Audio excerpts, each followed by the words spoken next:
Hey guys, this is National Master Kevin Yang back at it with another video.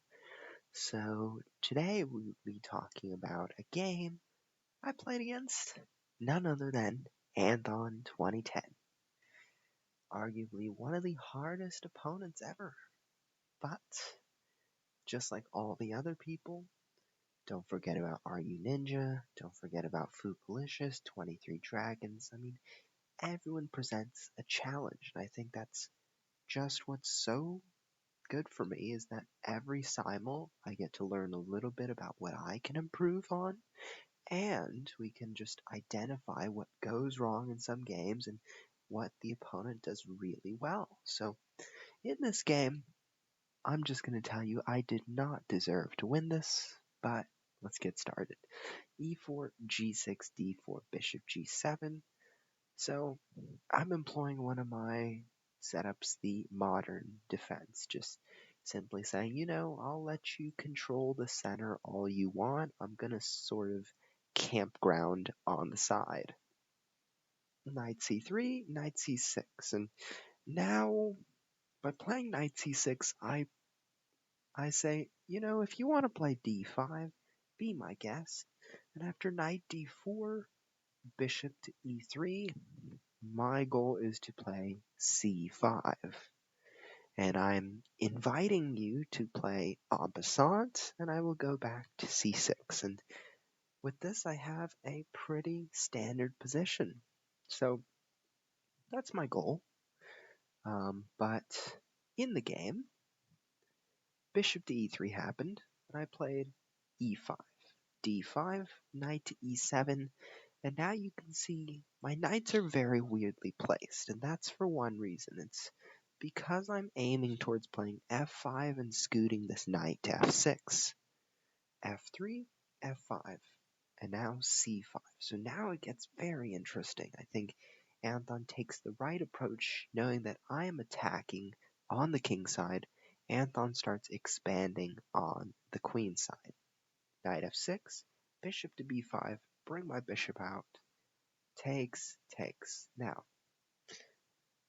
arguably, I could have also played knight to d7 here, and you'll be like, why would you move your knight back again? Well, personally, because this bishop is actually a very strong bishop. The bishop, once takes, this bishop can go a very long way and sort of like provide as a very interesting attacking piece. This is like the king's Indian bishop, right? So in a way, I can say that trading off this bishop isn't so good, but we're going with it. Bishop takes, queen b3, and now b6. So I kind of felt like in the game I didn't need to play b6, but I did. And the reason I played b6 was I said, I want to invite you to play c6. I want to go back, and now this side is all closed down. It's shut down, right? Maybe there's like a4, a5, but I'm going to try to counter that, and I'm going to try to close the queen side. So that's the main thing. So other than that, I want a castle. I want to attack on the king side, and that's my goal, right? So what I've basically done is by playing this b6 move, I said, please go ahead and shut it down. I want you to do your thing, but let me do my thing.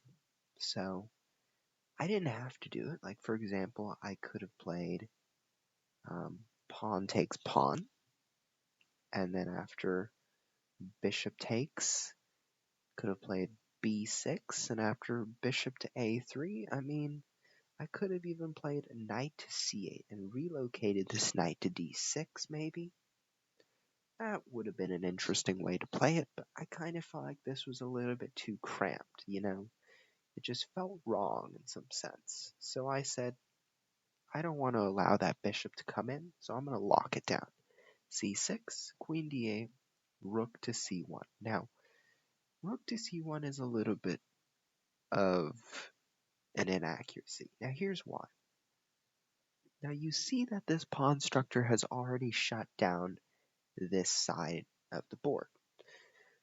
So what I would suggest instead of this rook to c1, I would suggest the move developing the knight, knight to h3, knight to e2, because remember, when you place pieces, you want to place them on meaningful squares. You want them, usually sometimes in the opening, you'll place pieces on squares where, let's say later on, they might have a role somewhere else, right? So for example, this bishop is placed here because, well, it has roles to, it used to protect c5, and it's sort of like playing a factor and saying, maybe I'm going to um, play a4, a5 and hit toward the queen side. But, I mean, if you develop the knight to e2, there's no immediate purpose, but what I'm saying is like the rook to c1 is sort of like, you already see this c6 pawn, right? You're not going to get any progress on this file. Although, if your idea was to say rook to c4, rook to a4, that would make more sense. And I guess in a sense this move is justifiable, but for now it just doesn't appear that visually attractive. So after castles, knight g2, I said takes, takes, and knight to g4. I wanted to threaten the bishop, go to f2, maybe bring my bishop out this way, maybe play king h8, knight to g8, bring my queen to h4. But bishop d2 happened, and I said, let's play knight f2 and let's play knight to d3, right? Because I want to fork these two. Knight f2, and the move I did not see at all, castle kingside. I know, it was very odd. It was very odd, right? I prevented white from castling queenside, not queenside, kingside, and then my knight, it got in the way of this rook, and white was able to castle. I didn't see that. And gotta admit, sometimes, as a national master, you just don't see things, and that's okay. Knight to d3, I just followed up with my plan. Rook to d1. Now, at this point, I sort of realized this knight is terrible. It's on the wrong side of the board. It should still be here. Because next move, white is going to play something like knight to b5 and attack this knight. So then I would have to move it again, and then it would be really sad if white was able to get b4 in, so it's not looking so hot. Rook takes f1. At this point, I was like, I gotta shift my pieces out. h6, g5, queen g6, rook to f8. Said I can't do this. Rook takes f1, h6. Here to say g5, queen e8, queen to h5. I want to shift them out. But here comes queen to c2. And queen to c4 is another one of them, saying, I'm going to threaten your knight, but at the same time, I'm going to come on in this way. So that could have been an idea for white, but queen c2 was played. Knight b4, queen b3, and you can see my knight is running out of squares. So I play a5, and I say, give me a safe haven on a6 so I can get back to c5. a3, knight a6, queen d1, queen d8, saying, I'm going to play g5. I got to get my pieces out. Got to get my very bad looking rook out. Queen to e1. Now, I think this is great. I would say another move is probably knight g3, because if I intend to play g5, these two squares are extremely weak, and knight to g3 would be the best way to get to any one of these squares. So after queen d1, g5, knight to g3, very good. Anton is following in the footsteps. And now knight to c5. I am saying I want to re-enter d3 so I can get back to f4. Simple as that. Queen d2. Very good. And now I play knight to g6.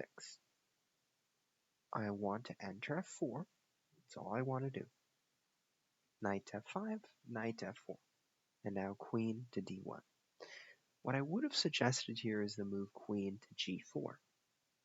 The reason being that white has the possibility of h4, maybe g3, and sort of dismantle this strong-looking pawn structure. Because in a sense, this side, as long as white breaks the barrier here, it is completely strategically winning for white.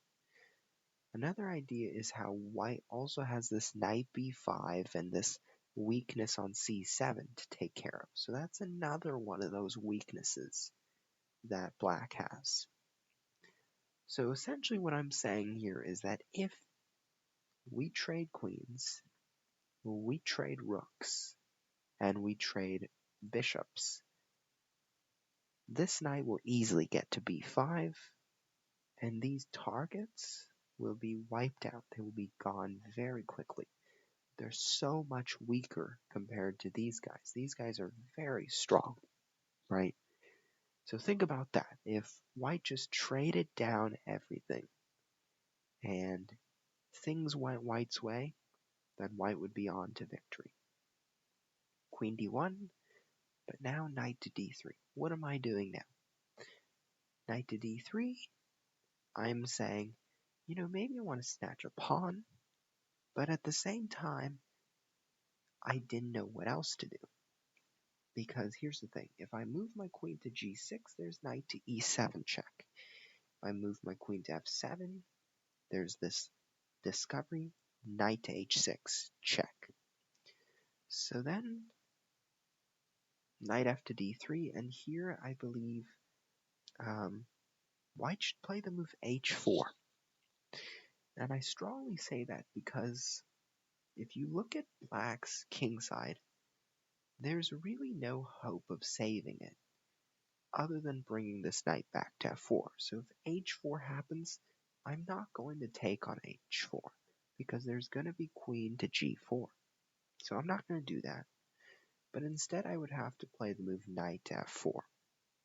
And then white could play the move g3, and suddenly black's structure is being crumpled to pieces. Right? So that's what I'm saying. It all requires this dismantling of the pawn structure. My pawn structure here is very fragile. It just took a little bit of effort to take it apart. But instead, bishop to c1 happened, and I played king to h7. I said I want to solidify it a little bit. So I'm still giving our friend Anthon2010 to play the move h4. Still giving him the chance. But rook to f3 happens, and this is very interesting. Intending to say rook to h3 and bishop takes g5. I thought this was a cool idea. But black has the move knight to f4. And after g3 finally attempting to dismantle the structure, I play knight to h5. After queen to f1, which is very interesting, and I think that's a really good move.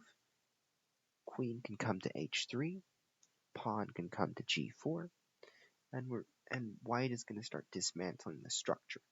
In addition, there's a lot of pressure down this file, so that's going to be another thing for white to play off of. And now I play queen d8. I played queen d8 because number one, I believe I was running out of time, and number two, I didn't know what to do. My move queen d8 was just to say if you ever play knight b5, this pawn's going to be protected now. As previously, knight to b5, this pawn would have been really weak. So I played queen d8, but knight to d1 is coming. With this knight maneuver, it's looking over. So see how I actually turn around the game, and it was so lucky. So thank you, and I will see you next time.